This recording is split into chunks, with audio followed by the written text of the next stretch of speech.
अस्सलाम वालेकुम नाज़रीन। कल हमने जो है मुस्लिम सेक्ट्स के दो सेक्ट्स पढ़े थे, मुतज़िला और अशाइरा। आज हम उसके आगे का पढ़ेंगे। तो उसके आगे से आता है पहले सूफ़िज़्म। सूफ़िज़्म के अंदर जब मैंने देखा तो इसके अंदर बहुत ज़्यादा जो है एग्ज़ाम के पर्सपेक्टिव से चीज़ें नहीं हैं। जैसे कि शुरू के अंदर जो है वो बातनीत कैसे हासिल होती है। फिर यहाँ पे थोड़ी सी चीज़ें हैं कि जो उसके अंदर जो चीज़ें आई हैं वो क्रिश्चियनिटी से आई हैं, बुद्धिज़्म से आई हैं, नौफलातुनी से आई हैं। फिर उसके बाद यहाँ पे है जैसे कि वूल और क्या कहते हैं ये सूफ़, ये इन्होंने जो है ये सारी जो ये वूल जो सूफ़ी पहनते हैं, ये सारी चीज़ें जो हैं इन्होंने क्रिश्चियन मोंग से अपनाई हैं या फिर कुछ बुद्धिज़्म से भी अपनाया है। ये सारी चीज़ें हैं कि इसके मास्टर को शेख कहते हैं, मुरीद कहते हैं। तो ये सारी चीज़ सबको पता ही है। और जो ये लोग जाप करते रहते हैं इसको ज़िक्र कहते हैं। तो इन सब चीज़ों का जो है बहुत ज़्यादा ज़िक्र करने की ज़रूरत नहीं है। अब यहाँ पे थोड़ा सा ये देख लेते हैं कि जो सूफ़ी टर्म है पहली दफ़ा अरबिक लिटरेचर में वो 19th सेंचुरी में पहली दफ़ा आया था एज अ एस्थेटिक्स कहते हैं। एक रहबानियों का एक तबका था, सर्टेन क्लास ऑफ एस्थेटिक्स। रहबानियों का एक सर्टेन तबके के लिए इस्तेमाल होता था 9वीं सदी में। और पहली दफ़ा जो सूफ़ी का लफ्ज़ इस्तेमाल किया गया था वो एक ऑक्यूलिस्ट था, जाबिर इब्ने हय्यान, उसके लिए इस्तेमाल किया गया था। फिर उसने अपनी एक खुद की डॉक्ट्राइन बनाई थी। उसके बाद हम मिस्टिसिज्म पे आ जाते हैं। मिस्टिसिज्म हो गया बातनीयत।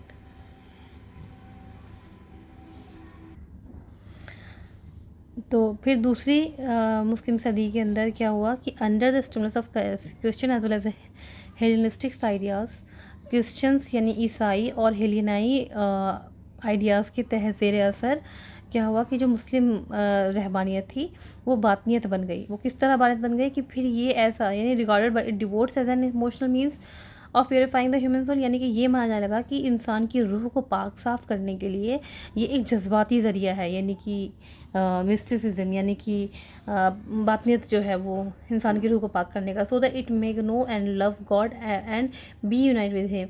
तो इस तरीके से क्या होगा कि इंसान जो है वो खुदा को जानेगा जब उसकी रूह पाक होगी और खुदा को मोहब्बत करेगा और उसके साथ फिर यूनाइट होगा, rather than as a means for winning his reward in a future world. बजाय ऐसे कि इंसान जो है कि फ्यूचर में जो है उससे इनाम लेने का या इन सब चीज़ों का जो है तवक्को रखे। और ये जो इसे जो है ये मारिफत कहने लगे। और ये इनर किसी भी इंडिविजुअल की जो सोल है उसकी इनर लाइट के ज़रिए हासिल होगी। और बड़ी मुश्किल चीज़ है ये समझना।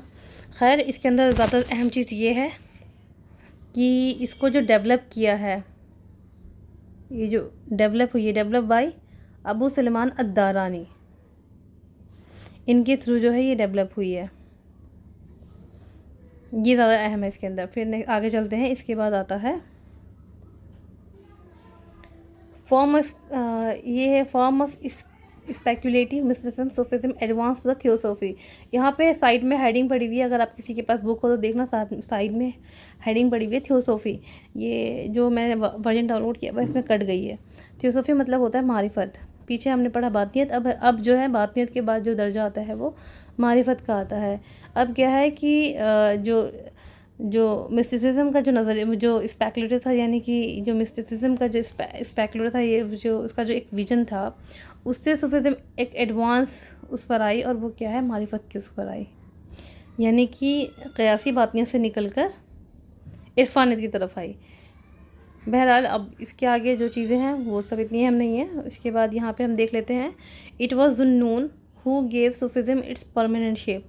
अब इसके अंदर अहम नाम जो है वो ज़ुन्नून का है, जिन्होंने सूफिज्म को परमानेंट शेप दिया। ये नाम अहम है, तो फिर यहाँ पे ये देखना ज़्यादा ज़रूरी है। इट वॉज ज़ुन्नून, जिन्होंने सूफिज्म को एक परमानेंट शेप दिया। और इन्होंने क्या कहा कि जो थियोसॉफी है वो कैसे पाई जा सकती है, सिर्फ वज्द के ज़रिए पाई जाती है। ठीक है, सिर्फ वज्द के ज़रिए पाई जा सकती है। तो ये सारी चीज़ें जो है वीडियो सुनते वक्त जो है लिख लें एक साथ कि जुनून का जो है वो इन्होंने दिया है, इन्होंने ये शेप दी है। और फिर जिन जिनके नाम इसके अंदर आए हैं वो याद कर लें, क्योंकि यूजीसी वाले नाम पूछते हैं और पेपर इसी से टफ बनता है। और ये एक एक सवालों से जो है इंसान पीछे रह जाता है, JRF के एक कदम पीछे रह जाता है। अब बारी आई वहदतुल वजूद की, द स्टेप फ्रॉम थियोसॉफी। अब मारिफत से निकल के अब किस पर आए हैं, वहदतुल वजूद पे। अब जब मारिफत हासिल कर ली तो अब वहदतुल वजूद pantheism was not difficult and was made chiefly under Indo Irani influence. और ये ख़ास तौर से जो इंडो ईरानी इन्फ्लुएंस था, यानी कि हिंदू ईरानी जो इन्फ्लुएंस था उसकी वजह से आया। The Aghani has preserved for us at least one portal for unmistakable Buddhist view of life. मतलब जो अगानी एक बहुत बड़े राइटर है जिन्होंने एटलीस्ट एक बुद्धिस्ट लाइफ की जो है वो हमारे लिए एक प्रिजर्व करके रखी है। एंड द जिंदीक मोंक डिस्क्राइब्ड बाई अलजाहिज़। और अलजाहिज़ ने भी एक जिंदीक मोंक जो था उसकी चीज़ को भी उसने डिस्क्राइब किया हुआ है। और इधर इंडियन और साधु, ठीक है, या तो वो इंडियन साधु होगा, बुद्धिस्ट मोंक और देयर इमिटेटर्स, यानी कि या तो मतलब ये सारी चीज़ें जो रहबानियत की हैं या तो वो बुद्धिस्ट मोंक होगा या जिंदीक होगा या तो उनके इमिटेटर्स होंगे। अब पर्शियन बायज़ीद, एक पर्शियन बायज़ीद बुस्तामी हैं, ठीक है, जिनके दादा जो थे वो एक मजूसी थे। Probably introduce the doctrine of फना, जिन्होंने फना की जो डॉक्ट्राइन है वो उसको इंट्रोड्यूस कराया, यानी कि self annihilation, possibly a reflection of Buddhist निर्वाण, जो कि बहुत मुमकिन है कि जो बुद्धिस्ट के यहाँ जो निर्वाण की जो एक डॉक्ट्राइन है वो उसी की रिफ्लेक्शन है। अनदर पर्शियन अल हल्लाज, एक और पर्शियन है अल हल्लाज, जिनको हम सब जानते हैं, was in 922 flogged exposed on a gibbet, then क्या लिखा है ये, decapitated and burned by the Abbasid inquisition for having declared I am the truth. Okay, ये हम सबको पता है कि उनकी किस तरीके से खाल खींच ली गई। एक तरीके से ये कहा जाए कि उन्होंने जो अनल हक कहा गया था कि मैं ही सच हूँ, तो ये उसके बाद क्या है, और उनकी इस चीज़ ने जो है उनको सूफ़ी बना दिया। तो यहाँ पे जो ये सूफ़ीज़ का जिक्र हो रहा है ना, यहाँ पे मंसूर हल्लाज का, बायज़ बुस्तामी का, इन सब को एक तरीके से जो ये पैंथेज़म है, यानी कि वहदतुल वजूद के एक तरीके से वो का एक तरीके से जैसे कहते हैं ना, ये बुनियाद रखने वाले बताए जा रहे हैं। इन लोगों ने मतलब एक वहदतुल वजूद का अकीदा पेश नहीं, मतलब एकदम जिसे कहते हैं ना कि एक डॉक्ट्राइन नहीं दे दी थी, लेकिन उन चीज़ों को रख दिया था। बाद में आके इब्न अरबी ने जो है उसको साफ बता दिया था कि हाँ ये वहदतुल वजूद का अकीदा है, जिसको फिर उन्होंने सामने मतलब बता दिया था।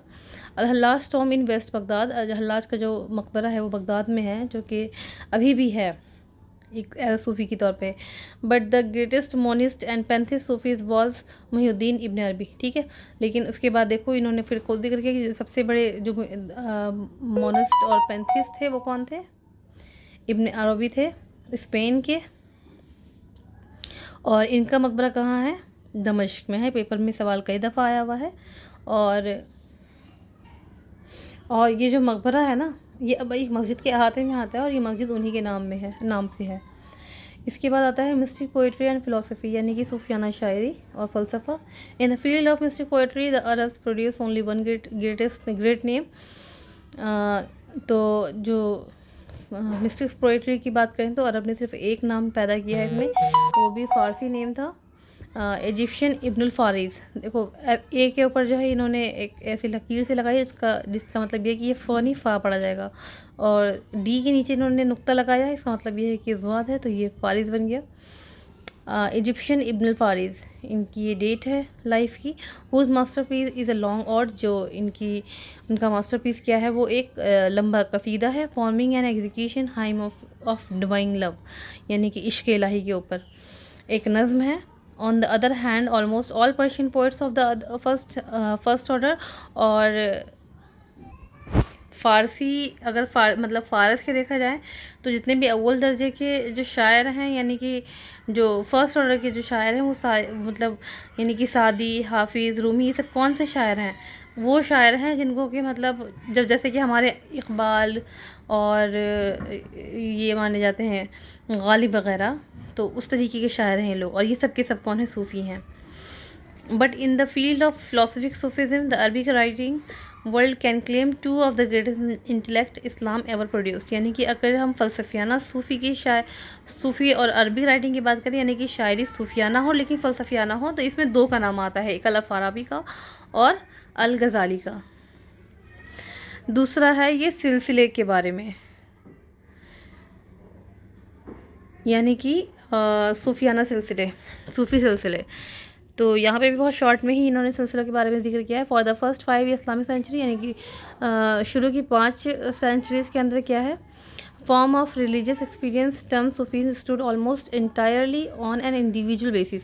शुरू में क्या है कि वो जितने भी थे ये इंडिविजुअल बेसिस पे होते थे, स्मॉल सर्कल्स, छोटे छोटे सर्कल्स होते थे डिसिपल्स के, यानी कि शागिर्दों के और उनके फॉलोअर्स के, वो उस्ताद के और उनके फॉलोअर्स के, और वो छोटे छोटे ग्रुप बनाते थे, या फिर पर्सनालिटी ऑफ मेमोरी, या किसी पर्सनालिटी के गिर्द वो एक छोटा छोटा वो ग्रुप बना के हाला बनाते थे, और या फिर किसी की याद में बनाते थे, यानी कि कोई ऐसी मेमोरी जिससे इंस्पायर हो गया। जैसे कि हल्लाज, जब हल्लाज कत्ल कर दिए गए तो उनकी मेमोरी में, इससे यही समझ में आता है कि उनकी मेमोरी में लोगों ने वहाँ पे हल्के बना कर जो है इस तरीके से ग्रुप बनाए होंगे, ऐसा ही लग रहा है।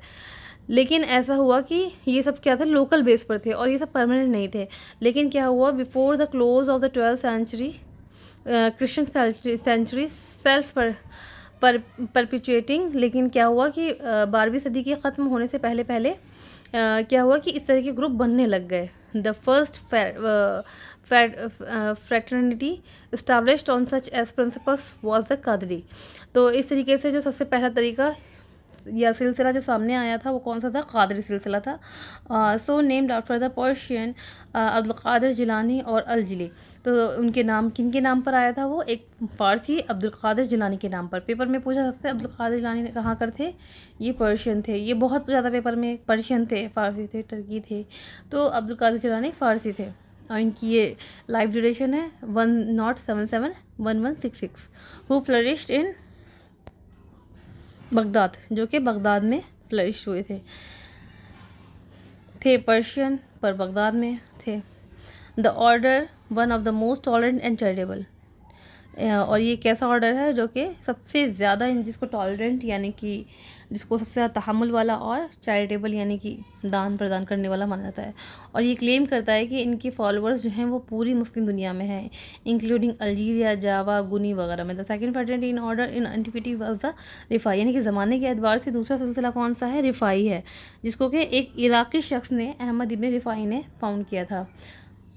उसके बाद इन्होंने इसके आगे लिखा है कि इसके मेंबर्स जो थे वो आग मुंह से निकाल सकते थे वगैरह वगैरह की बातें हैं। फिर उसके बाद क्या है, द मौलविया ऑर्डर है, और ये हम सब जानते हैं कि जलालुद्दीन रूमी जो हैं वो हैं इसके main leader, who died in Konya. अच्छा, जलालुद्दीन रूमी जो हैं ये पैदा ईरान में हुए हैं, लेकिन इनकी जो वफ़ात हुई है कोनिया में हुई है इन 1273 में, यानी कि तुर्की में।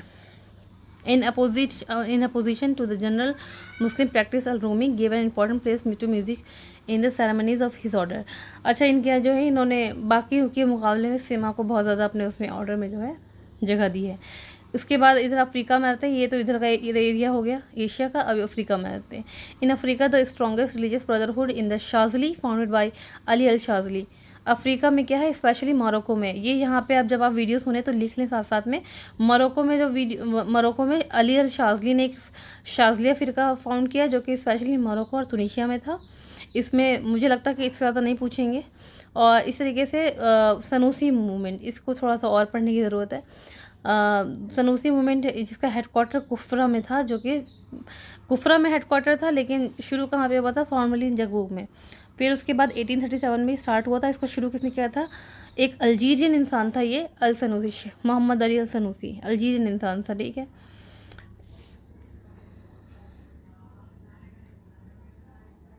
उसके बाद in Turkey one of the strongest order in the बख्ताशी।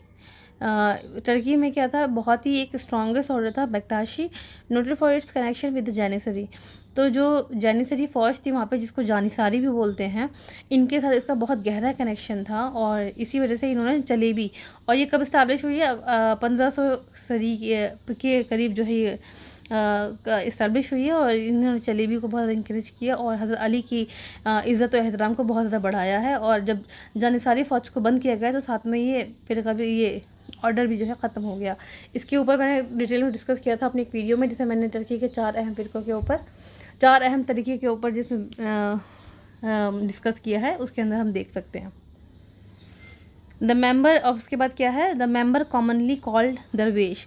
अब जो सूफ़ी या सूफ़ी सिलसिले के जो लोग होते हैं, इसके जो मेंबर होते हैं कॉमनली, वो क्या कहलाते हैं, दरवेश कहलाते हैं। और कहाँ रहते हैं ये? क्वार्टर्स में। जिन क्वार्टर्स में रहते हैं वो क्वार्टर्स क्या कहलाते हैं? तकिया, जाविया या रिबात कहलाते हैं। और सेम टाइम ये जो इनकी इनकी जो रहने की जगह होती है, तकिया, जाविया और रिबात, ये क्या सोशल सेंटर्स के तौर पे भी एज अ मतलब यूज़ होते हैं या सर्व करते हैं। जो कि सेम टाइम में जो मस्जिदें जो हैं जो सोशल काम यूज़ पेश करने में या सोशल सर्विस करने में फेल हो जाती हैं। उसके बाद तस्बीह के ताल्लुक से थोड़ा सा इन्होंने लिखा है कि तस्बीह जो है वो ये क्लेम किया जाता है कि तस्वीर को जो है लाने वाले इस्लाम में जो हैं वो सूफ़ीज़ हैं, और सूफ़ी इस चीज़ के लिए जो रिस्पॉन्सिबल हैं।